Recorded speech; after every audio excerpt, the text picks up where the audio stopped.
Muy bien, momento de revisar el panorama político en nuestro país, ya que hay criterios divididos entre legisladores por la promulgación del Decreto Supremo 5515. Lo vemos.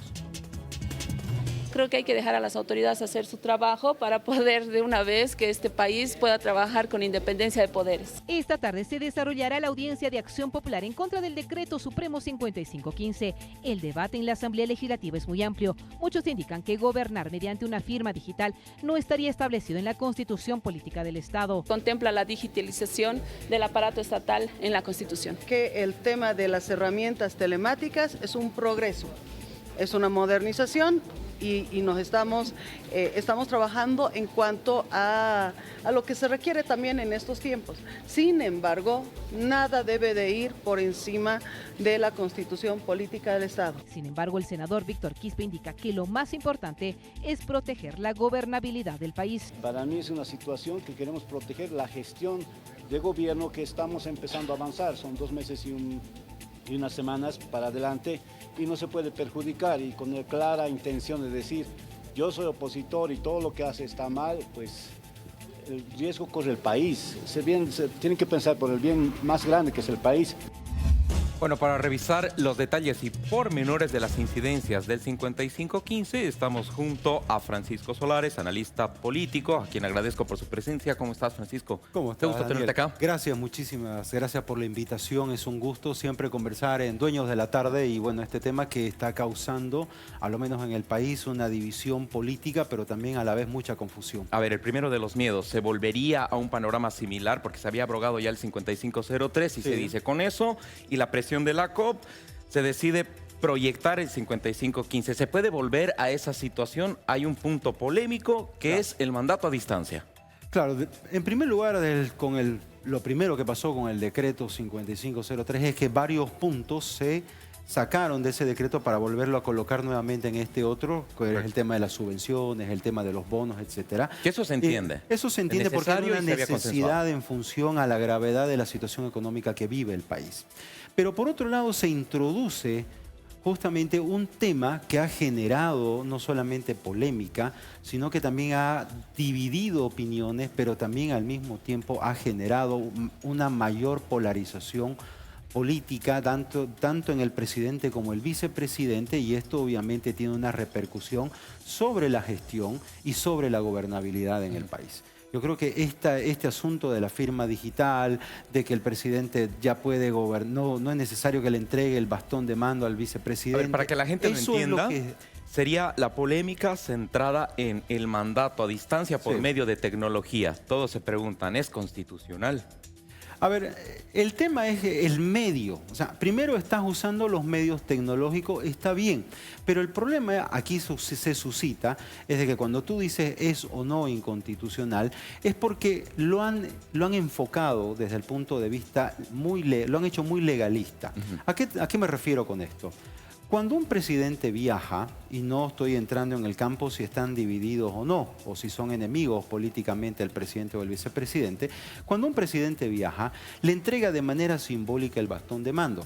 Eso no significa que el presidente se despoja de su mandato, porque el presidente sigue estando en función a su cargo, porque justamente él está saliendo del país con una representación, está saliendo con sobre todo con un ropaje que es un jefe de Estado. Entonces eso no va a cambiar. El problema es de que este asunto, que en realidad se debería haber entendido desde el punto de vista simbólico, han agarrado y han dicho no. El vicepresidente se ha declarado opositor, por tanto tenemos miedo a que cuando el presidente salga, él vaya a hacer lo que él quiera y pueda empezar a destituir, pueda sacar decretos supremos. O sea, pero esa sensación de miedo, esa sensación de desconfianza se da justamente en primer lugar porque tanto el presidente como el vicepresidente no tuvieron o no tienen la capacidad de poder realmente sentarse a dialogar sobre cuál va a ser la forma de cómo van a gobernar y más allá de las atribuciones constitucionales, ver el campo político realmente en el que él y el vicepresidente tengan la influencia y sobre todo el personal necesario para poder hacer gestión.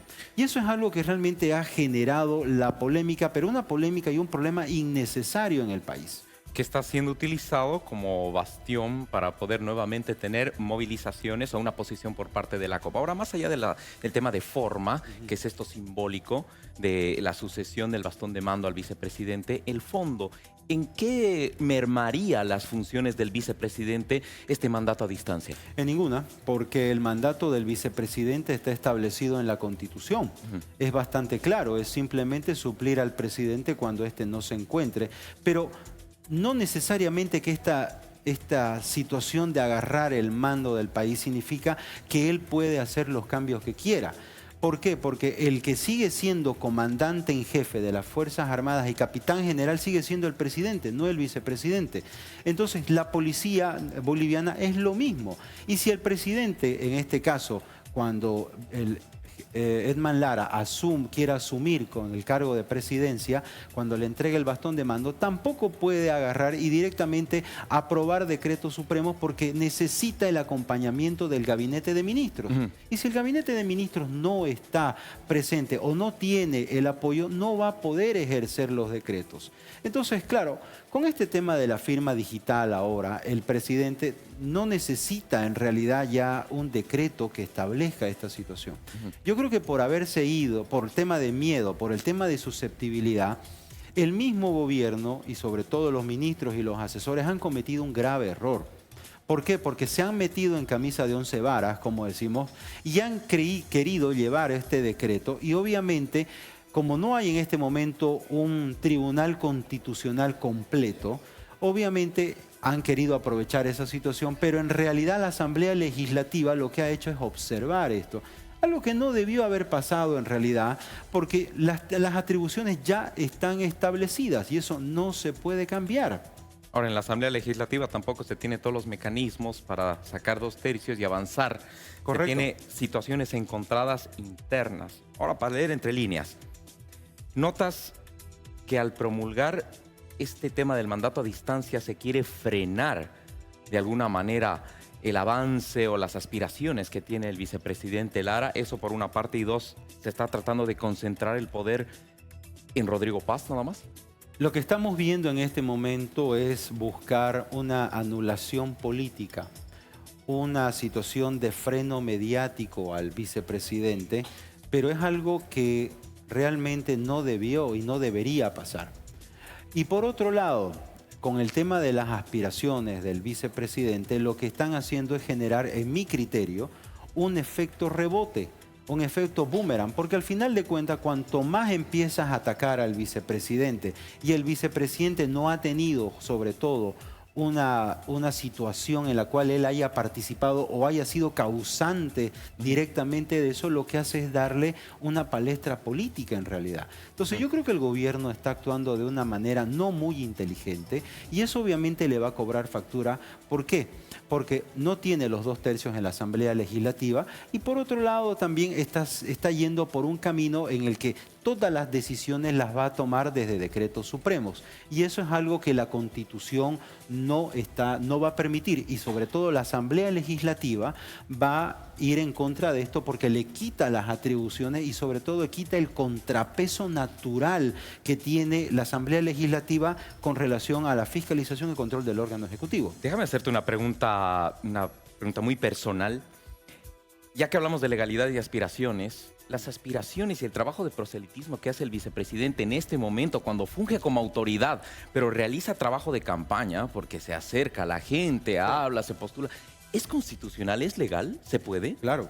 En realidad, ¿Fungiendo como autoridad? lo que pasa es que toda autoridad política siempre hace campaña.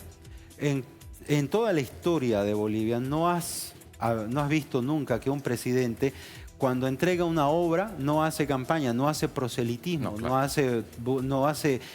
no busca justamente maximizar mediáticamente lo que está entregando. Entonces, claro, el vicepresidente y el presidente todos hacen campaña. Los diputados, los senadores, cuando salen a hacer una declaración ante los medios de comunicación o van a un determinado lugar, indirectamente hacen campaña política. Entonces, claro, el problema es que cuando tú buscas todo el tiempo y de manera permanente hacer campaña política disimulada con cualquier tema, eso te desvía justamente del trabajo de gestión que tú estás haciendo. Y eso obviamente también tiene un costo en el mediano y en el largo plazo. Por tanto, no es necesario, pero tampoco es prohibido, que estén haciendo campaña proselitista para ellos mismos en función al cargo en el que están, porque ellos también están buscando ser autoridades más adelante. El mismo vicepresidente lo ha dicho. Yo quiero ser presidente con la ayuda de Dios, con la ayuda del pueblo, y yo sé que lo voy a hacer el 2030 o el 35, pero él ya se ve. Entonces, las acciones que se llevan de aquí en adelante están enfocadas a un determinado objetivo. Bueno, muchísimas gracias, Francisco, por tu tiempo. Gracias, Daniel, es un gusto. Creo yo, aclarado el panorama y vamos a ver en qué desenlaza esta situación, los problemas internos, los criterios encontrados dentro de los legisladores respecto al decreto 5515. Con esto cerramos, tenemos más sugerencias junto a Peque.